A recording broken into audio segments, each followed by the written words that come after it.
নেই, এই ক্ষুদিরামের এই মাটিতে নাথুরামের ঠাই নেই, এই কাকা বাবুর এই মাটিতে জোরে দেন ঠাই নেই।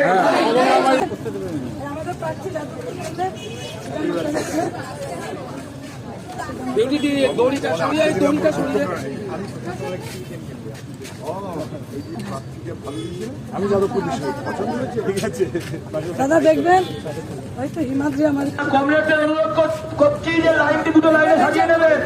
আমি জানি একদম ভালো এই যে इनकलाब जिंदाबाद, भारतीय कम्युनिस्ट पार्टी मार्क्सवादी कर्मकार, ইনকলাব জিন্দাবাদ। আসন্ন লোকসভা নির্বাচনে জয়পুর কেন্দ্রে বামপন্থী মনোনীত সিপিএম প্রার্থীকে বিপুল ভোটে জয় করুন। আপনারা দেখছেন আওয়াজ রোজকারের হক কথা। ফর মোর আপডেটস অ্যাবাউট আওয়াজ please subscribe our YouTube channel Rajshekhar thali.